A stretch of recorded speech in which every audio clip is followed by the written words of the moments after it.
എല്ലാവർക്കും നമ്മുടെ പുതിയൊരു വീഡിയോയിലോട്ട് സ്വാഗതം. ഇന്ന് ഞാനിവിടെ കുറച്ച് ബീഫ് എടുത്തിട്ടുണ്ട് കേട്ടോ. ഇന്നത്തെ നമ്മുടെ വീഡിയോ ബീഫ് കേട്ടോ. വളരെ എളുപ്പത്തിൽ നമുക്ക് എങ്ങനെ ബീഫ് കറി വെക്കാം എന്നതിനെക്കുറിച്ചുള്ളതാണ് കേട്ടോ. അപ്പം അതിന് വേണ്ടിയിട്ട് ഉള്ളിയും കൊച്ചുള്ളിയും സവാളയും പിന്നെ ഇഞ്ചി വെളുത്തുള്ളി പച്ചമുളക് പേസ്റ്റും കൂടെ എടുത്ത് വെച്ചിട്ടുണ്ട് കേട്ടോ. പിന്നെ തക്കാളി വേണേ, ഞാനിതിൽ തക്കാളി കാണിച്ചിട്ടില്ല കേട്ടോ.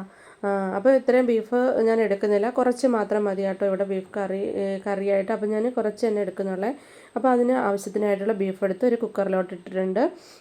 പിന്നെ നമ്മൾ ആവശ്യത്തിന് ഒരു സ്പൂണ് മഞ്ഞൾപ്പൊടിയും പിന്നെ ഒരു അര സ്പൂണ് ഓളം മുളക് പൊടിയും ഉപ്പും കൂടെ, ആവശ്യത്തിന് ഉപ്പും കൂടെ ഇട്ട് നമ്മൾക്കൊന്ന് കുക്കറിലൊന്ന് വേവിച്ചെടുക്കാം കേട്ടോ. അപ്പം ഞാനിവിടെ ഒരു 7-8 വിസിലൊക്കെ കേൾപ്പിക്കും കേട്ടോ. അപ്പോഴത്തേക്കാണ് നമുക്ക് ഇത് വെന്ത് കിട്ടുന്നത്. പിന്നെ ഞാനിവിടെ ഒരു ചട്ടി അടുപ്പത്ത് വെച്ചിട്ടുണ്ട്. അതിന് ശേഷം കടുവറുത്ത് കറിവേപ്പില ഇട്ട് കൊടുത്ത് പിന്നെ ആദ്യം ഇഞ്ചി വെളുത്തുള്ളി പേസ്റ്റ് ഇട്ട് നമ്മളൊന്ന് ഇളക്കി കൊടുക്കണം കേട്ടോ. അതൊന്ന് ചൂട് പിടിച്ച് അതിൻ്റെ പച്ചയൊക്കെ ചെവയൊക്കെ മാറി വരുമ്പോഴത്തേക്ക് നമ്മൾ അതിലോട്ട് ഉള്ളി പിന്നെ ആഡ് ചെയ്ത് കൊടുക്കണം കേട്ടോ. ഉള്ളി ഇട്ടതിന് ശേഷം അത് നന്നായിട്ടൊന്ന് ഇളക്കി കൊടുക്കണം കേട്ടോ. അത് മൊത്തത്തിൽ നല്ലതായിട്ടൊന്ന് ഇളക്കി പിന്നെ നമുക്ക് ആവശ്യത്തിന് ഉപ്പും കൂടെ ചേർത്ത് ഒന്ന് നല്ലപോലെ ഒന്ന് ഇളക്കി ഒന്ന് അടച്ചു വെച്ച് വേവിച്ചെടുക്കാം കേട്ടോ. എല്ലാവരും എല്ലാം വെക്കുമെങ്കിലും പലരും അല്ലേ പല രീതിയിലല്ലേ വെക്കുന്നത്. ഞാനിങ്ങനെയാണ് കേട്ടോ വെക്കുന്നത്. നിങ്ങളും എങ്ങനെയാണ് വെക്കുന്നതെന്നൊക്കെ ഉള്ളത് കമൻറ്റിലൂടെ അറിയിക്കുക കേട്ടോ. എങ്ങനെയാണോ അതോ വേറെ രീതിയൊക്കെയാണോ വെക്കുന്നതെന്നുള്ളതൊക്കെ ഒന്ന് അറിയിക്കണം കേട്ടോ. അപ്പോൾ നമ്മുടെ ഉള്ളി ഇവിടെ ചെറുതായിട്ട് വഴണ്ട് വന്നിട്ടുണ്ട് കേട്ടോ. നമ്മൾ ഉപ്പൊക്കെ ഇടുമ്പോഴത്തേക്ക് പെട്ടെന്നൊക്കെ ഒന്ന് വഴണ്ട് കിട്ടും കേട്ടോ. അപ്പോൾ അത് വഴണ്ട് വന്നിട്ടുണ്ട്. പിന്നെ തക്കാളി കേട്ടോ, ഇതൊരു ചെറിയ തക്കാളിയായിരുന്നു കേട്ടോ. ഒരു വലിയ തക്കാളി ഇട്ടാലും കുഴപ്പമില്ല. ഇത് ബീഫ് ഞാൻ കുറച്ച് തന്നെ എടുത്തിട്ടുള്ളത് കേട്ടോ. അതുകൊണ്ടാണ് കുറച്ച് മാത്രം സാധനവും കൂടെ ഇട്ടതേ. അപ്പോൾ നമ്മുടെ അതൊക്കെ നമുക്ക് നല്ലപോലെ ഒന്ന് വഴണ്ട് വന്നിട്ടുണ്ട്. ഇനി നമുക്കിതിൽ പൊടികൾ ചേർത്ത് കൊടുക്കാം കേട്ടോ.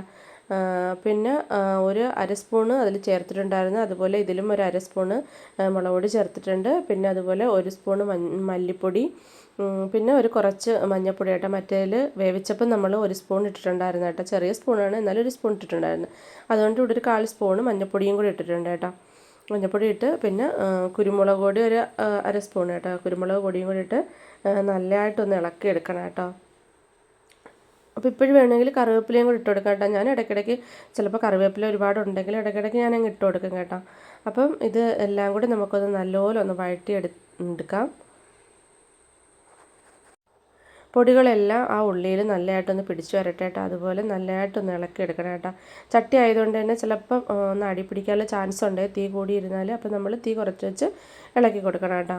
എന്നിട്ട് അതൊന്ന് അടച്ചു വെച്ചൊന്ന് വേവിച്ചെടുക്കണം കേട്ടോ.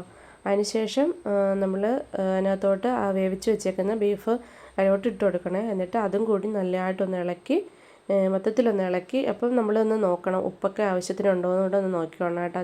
ബീഫിൽ ഇട്ടിട്ടുണ്ടായിരുന്നു, എന്നാലും ഇപ്പോഴും ഉണ്ടോയെന്നൂടെ ഒന്ന് ചെക്ക് ചെയ്യണം. അതിനുശേഷം പിന്നെ ഗരം മസാലയാണ് കേട്ടോ ഇട്ടേക്കുന്നത്.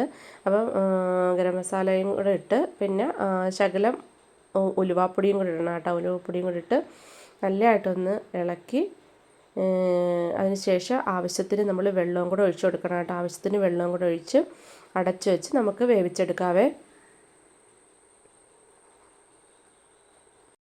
വെള്ളം ഒഴിക്കാമെന്ന് പറഞ്ഞെങ്കിലും ഇത് നല്ല പോലെ ഒന്ന് പിടിക്കണം കേട്ടോ. ഉള്ളിയും മസാലകളും പൊടികളും അതെല്ലാം കൂടെ പിന്നെ ബീഫിൽ നന്നായിട്ട് പിടിക്കണം കേട്ടോ. ആ കഷ്ണത്തിൽ നല്ലപോലെ പിടിക്കുന്നവരെ നമ്മളൊന്ന് ഇളക്കി അടച്ചു വെക്കണം കേട്ടോ. അതിന് ശേഷം മാത്രം നമുക്ക് ആവശ്യത്തിന് ചൂടുവെള്ളം ഒഴിച്ചു കൊടുക്കണം കേട്ടോ. നമ്മളിപ്പോൾ ചിക്കൻ ആയാലും ശരി തന്നെ ബീഫായാലും വെക്കുമ്പോഴത്തേക്ക് നമ്മൾ എപ്പോഴും തിളച്ച വെള്ളം ഒഴിച്ചു കൊടുക്കണം കേട്ടോ. അതാണ് കുറച്ചുകൂടെ നല്ലത് കേട്ടോ. നമുക്ക് വെന്ത് കിട്ടാനായാലും ടേസ്റ്റിനായാലും ചൂടുവെള്ളം ഒഴിക്കുന്നതാണ് നല്ലത്. പിന്നെ നമുക്കിപ്പോൾ വേണമെന്നുണ്ടെങ്കിൽ കറിവേപ്പിലയോ അല്ലെങ്കിൽ മല്ലിയിലയൊക്കെ ആവശ്യമുള്ളവർക്ക് വേണമെങ്കിൽ ഇട്ട് കൊടുക്കാം. അപ്പോൾ നമ്മുടെ ബീഫ് കറി ഇവിടെ റെഡി ആയിട്ടുണ്ട് കേട്ടോ. അപ്പം നമുക്ക് ചീനി ഉണ്ടായിരുന്നു കേട്ടോ. അപ്പോൾ ചീനിയും ബീഫ് കറിയും കൂടെ കഴിച്ചാലോ. അപ്പം ഇതൊക്കെയാണ് കേട്ടോ ഇന്നത്തെ നമ്മുടെ വീഡിയോ. പിന്നെ നിങ്ങളൊക്കെ എങ്ങനെയാണോ ബീഫ് കറിയൊക്കെ വെക്കുന്നത് പറയൂ കേട്ടോ.